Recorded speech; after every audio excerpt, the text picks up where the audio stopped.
Spot on.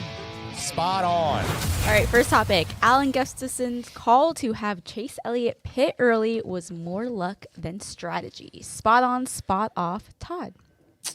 Okay, so how does this work? So Spot if on you means it's a agree, good you're call? spot on. If you Okay. don't, you disagree, it's spot off. I would say spot on, but also there's definitely strategy. Like I think you see that a lot of days or a lot of races now.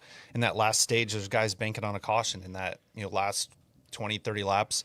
We're here, obviously, it was much earlier, and it was very lucky. But I'm sure that was also part of their strategy was banking on a caution there. Tommy, how hard is it to make that call where we talked about it before the race in our meetings. I'm sure you talked about it. Like, how big of an advantage tires are after whatever that was, probably 80 laps into that run, 60, 70 laps in. But you're pitting and almost giving up 2 laps. It's about 40 seconds of time. So you're almost giving up 2 laps. You're giving up, you're going to be a lap down and then almost a whole nother lap down. But you're going to make it up as long as it stays green. How hard is it to make that call where you're just like, I'm going to sell out here? And because for the people that have given Allen Gustafson so much over the last 2 or 3 years of that Chase needs to fire him and he's worse, he won this race for them yesterday. I wasn't paying attention at that point because we were working on something else on the radio. But did he not put 2 on when everyone was put 4 on? No. He stayed out. So he. I know everyone short pitted on the green Yeah, flag. but he short pit the green flag. He Yeah. was the first one to come to pit road on the green flag. So he cycled to Yeah. the lead. But no, he put 4 on when Ross stayed out. Yeah. He put 4. Everybody else put 4 on. But he cycled. He wasn't. I mean, he didn't get stage points, so he wasn't running in the top 10. No. He was hanging around the top 10, but he wasn't in the top 10.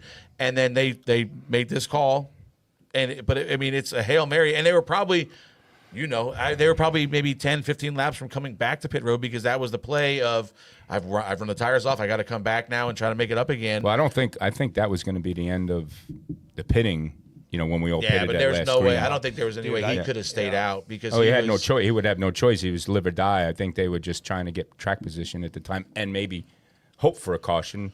But Exactly. Anyway, how hard is that It's hard. to make that call where you're putting yourself 2 laps down and just pray to God you're going to be on? Oh, you're praying. You're praying the whole time. And that caution did come out, but after everybody that caution pitted. I've never in my life heard NASCAR say, put it out, we're looking for debris. Yeah. That was the message over the radio. And I know what they were talking about. The 10 had blown a tire. And I think he exploded a rotor. There was a piece on the backstretch. I seen it from Yeah. where I was. We actually stayed out really a lot. We were the last car to pit because of that piece of debris because we watched the 10. And did you pit? Yeah, then we pitted. And then you- And then, of course, But when they said that, I was like, we're put it out. We are looking for debris. I was like, oh, that doesn't sound good. Yeah, I couldn't believe they left it green throughout the whole, I didn't realize the 10 had missed pit road once, rode around super slow, because I had just saw him as he was coming to pit road with the flat right front. But, yeah, seems like we're trying to stay green this year with a lot of things. But you then did I all guess the I'm last good. year. This is what I want. Yeah, okay.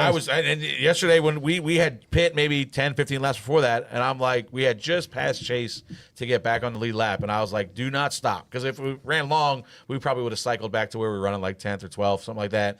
But I was like, please do not stop. And I was like, don't let this guy stop on the racetrack. And then they obviously had to throw the yellow and there was everywhere. I mean, there was a lot of stuff on pit road. And I think that it was a product of what we saw was it Phoenix?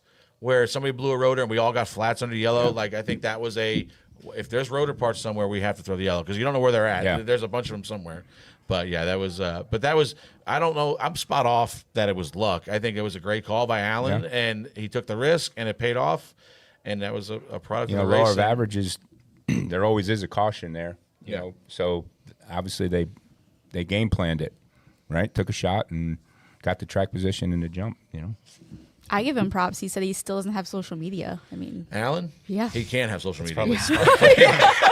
He's not. He should not. If you're thinking about it, don't do it because this guy, Tommy, you know this. You obviously that fraternity of crew chiefs is this kind of the same as the spotters.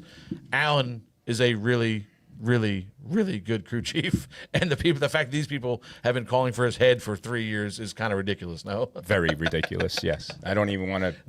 There's no sense even. That's just social media in general. No, right? no matter what you do, it You doesn't can- matter. You can get to people and they can hear your opinion way too easy, but that's the world we live in.